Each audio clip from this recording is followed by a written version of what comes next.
Welcome to unique का online classes. Last class में हमने डिस्कस किया था एक पर्सन ऑफ हार्ट, ठीक है, जिसमें हमने देखा था कि हमारे हार्ट में 4 चैम्बर होते हैं। हमने नोटिफाई किया था right ventricle, left ventricle, right ventricle and left ventricle, ठीक है। हमने बताया था कि अपर चैम्बर को हम एट्रियम बोलते हैं और लोअर चैम्बर जो होते हैं उनको हम वेंट्रिकल्स बोलते हैं, ठीक है। यानी कि अलिंद और नीलंद। एट्रियम को हम अलिंद और वेंट्रिकल्स को नीलंद, ठीक। हमने डिस्कस किया था कि इसकी पोजीशनिंग क्या होती है, बताया था कि just behind the media sternum, ठीक है, और थोरेसिक कैविटी के अंदर और डायफ्राम के जस्ट ऊपर होता है, ठीक है। डिस्कस किया था कि मेल का जो हार्ट होता है वो अराउंड 300 ग्राम का होता है, जबकि फीमेल का हार्ट 240 ग्राम के आसपास होता है और इसकी एक लंबाई लगभग 10 से 12 सेंटीमीटर के आसपास होती है। आज हमें डिस्कस करना है एनाटॉमी ऑफ हार्ट, ठीक है। तो सबसे पहले एनाटॉमी में देखते हैं कि जो हार्ट में हमारे 4 चैम्बर्स हैं, राइट एट्रियम, ठीक है, लेफ्ट एट्रियम, राइट वेंट्रिकल और लेफ्ट वेंट्रिकल, ठीक है। तो सबसे पहले हमको देखना होता है कि जो हार्ट है ये बना किससे होता है। तो हार्ट जो है ये हार्ट वॉल से बना है, ठीक। एक तरीके की स्पेशलाइज्ड कार्डियक मसल्स होती है, कार्डियक मसल्स होती है जो कि ब्रांच जो होती हैं, मतलब शाखित होती हैं, ठीक, इनवॉलंटरी होती हैं यानी अनैच्छिक होती हैं, जिनको हम कंट्रोल नहीं कर सकते हैं, ठीक है। इस तरीके की मसल्स को हम बोलते हैं इनवॉलंटरी या अनैच्छिक ऊतक या मांसपेशी, ठीक है। तो जो हार्ट होता है ये स्पेशली कार्डियक मसल से बना होता है। जब कार्डियक मसल्स की हम डिटेल में बात करते हैं तो हमको मालूम चलता है कि कार्डियक मसल्स ये जो है ये 3 तरीके के होते हैं। पहला है एपिकार्डियम,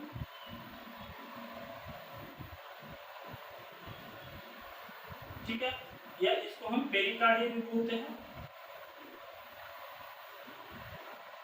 दूसरा होता है हमारा मेसोकार्डियम या मायोकार्डियम, और थर्ड है हमारा एंडोकार्डियम।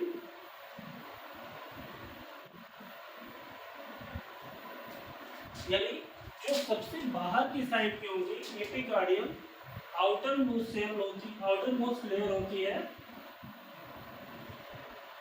ठीक है। सबसे बाहर की ये दीवार होती है, भित्ति होती है जो कि पतली होती है। मेसोकार्डियम या मायोकार्डियम जो कि हमारी बीच की होती है, मिडिल लेयर होती है, मध्य की, ठीक, जो कि थोड़ी सी क्या मेसोकार्डियम, एपिकार्डियम और एंडोकार्डियम दोनों से कुछ ज्यादा ही मोटी होती है, ठीक है। और जो हमारा एंडोकार्डियम है ये इनर मेम्ब्रेन है, इनर वॉल है,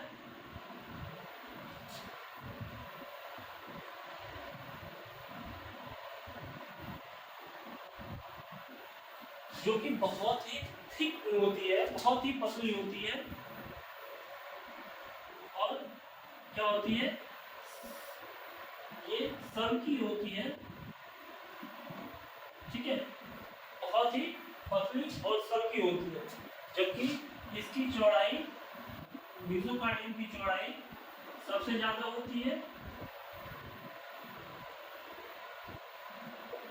और एपिकार्डियम या हमारा पेरिकार्डियम की चौड़ाई मेसोकार्डियम से कम होती है, ठीक है। तो ये तो हमारे हार्ट वॉल्स हो गई, ठीक। अब बात करते हैं हमारे जो 4 चैम्बर्स हैं हार्ट के, इनके बारे में, ठीक। तो सबसे पहले आता है हमारा राइट एट्रियम। अब यहाँ हम देखते हैं कि राइट एट्रियम कहाँ है, राइट एट्रियम हमारे हार्ट के सबसे ऊपर के हिस्से में सिचुएटेड है या सबसे ऊपर के हिस्से में स्थित होता है। ठीक है, अब इसमें हम देखते हैं, अगर हम इसको 4 अलग अलग चैम्बर बना लेते हैं, ठीक है, इस तरीके से अगर एक इमेजिनरी लाइन ड्रॉ करते हैं तो 4 चैम्बर बनते हैं। 4 चैम्बर में हम बात करते हैं दाएं अलिंद की यानी राइट एट्रियम की। तो राइट एट्रियम में एक चीज हमको यहाँ देखने को मिल रही है जिसको हम बोलते हैं ट्राइकैप्सिड वॉल, यानी कि ट्राइकैप्सिड वॉल को हम क्या बोलते हैं, त्रिकपटी वॉल। ठीक है, त्रिकपटी वॉल। और दूसरा है हमारा पल्मोनरी वॉल। ठीक है, अब होता क्या है कि ये हमारा इंफीरियर वेना के बाद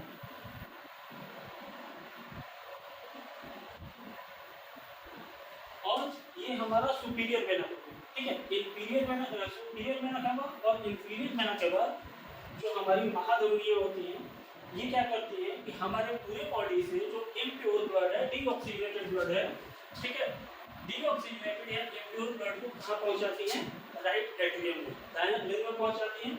अब ये दाएं अलिंद में जब हमारा ब्लड पहुँचता है इंफीरियर वेना केवा और सुपीरियर वेना केवा के थ्रू, ठीक है, तो चूंकि यहाँ पे जो ब्लड पहुँचता है उसके ऊपर हार्ट को बहुत कम प्रेशर लगाना होता है, क्योंकि ये एक तो ग्रेविटी की वजह से इम्प्योर ब्लड यहाँ से ऑटोमेटिक फ्लो होने लगता है और कहाँ पहुँचता है हमारा राइट वेंट्रिकल पे। ठीक है, तो जब यहाँ पे हार्ट को कम प्रेशर लगाना होता है तो इसका मतलब ये है कि यहाँ की जो दीवारें हैं, यहाँ की जो सतह भित्ति है, ये कम मोटी होगी, क्योंकि इसको पंपिंग का काम बहुत कम करना है, इसको हल्का सा प्रेशर देना होता है और ये ट्राइकैप्सिड वॉल से इम्प्योर ब्लड हमारा चलाता है हमारे राइट वेंट्रिकल में। ठीक है, तो ये जान लेते हैं कि जो राइट वेंट्रिकल एट्रियम है हमारा, ये हार्ट के सबसे ऊपर वाले पोर्शन में दाहिनी साइड स्थित होता है।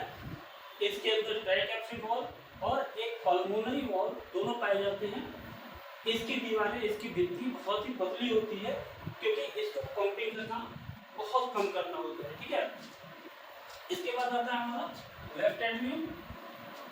लेफ्ट एट्रियम हमारा ये वाला हिस्सा, यानी कि बाएं साइड का, बाएं तरफ का ऊपर वाला हिस्सा, जिसको हम बोलते हैं लेफ्ट एट्रियम या बायां अलिंद। ठीक है, यहाँ हम देखते हैं कि इस बायां अलिंद में एक पोर्शन ये,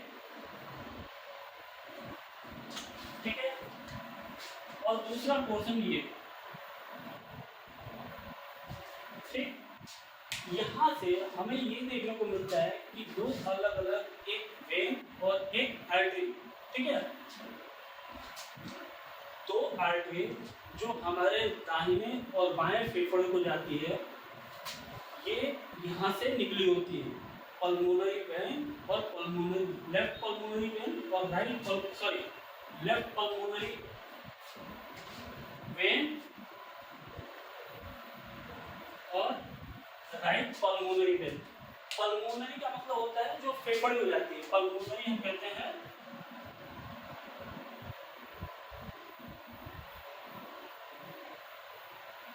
पल्मोनरी वेन का मतलब होता है फुसफुसीय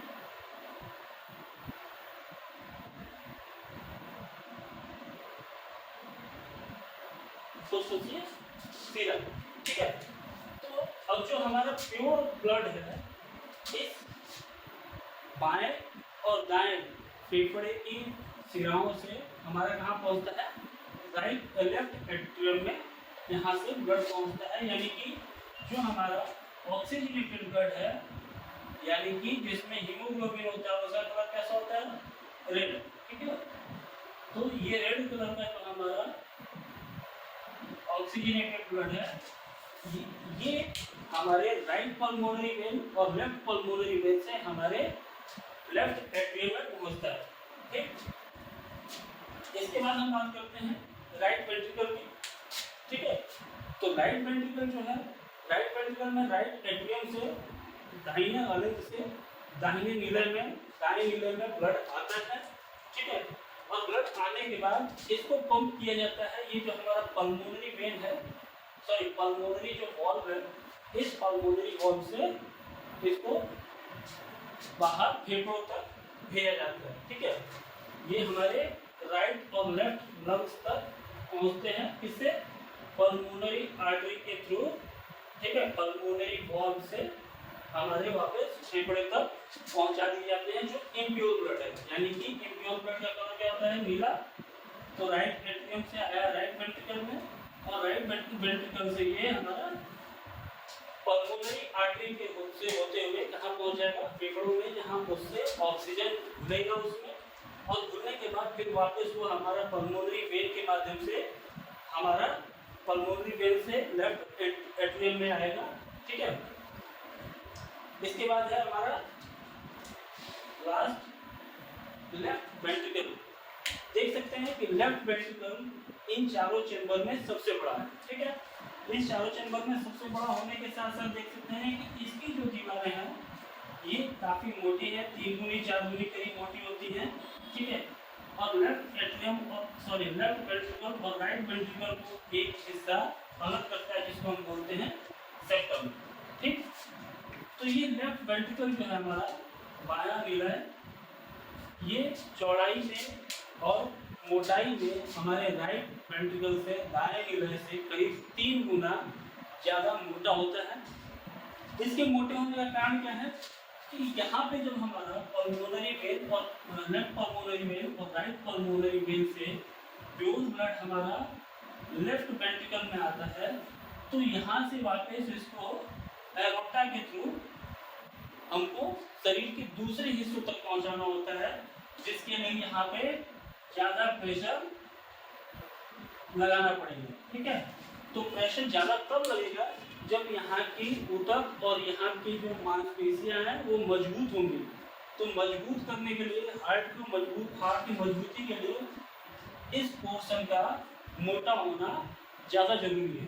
ठीक है, अब देखते हैं कि ये जो हमारा नीचे का हिस्सा है हार्ट का, ठीक, ये क्या है? एक कोन शेप है, यानी कि पतला है। ठीक, और जबकि हार्ट के ऊपर का हिस्सा जो है एपेक्स जिसको हम बोलते हैं, ये थोड़ा सा चौड़ा है।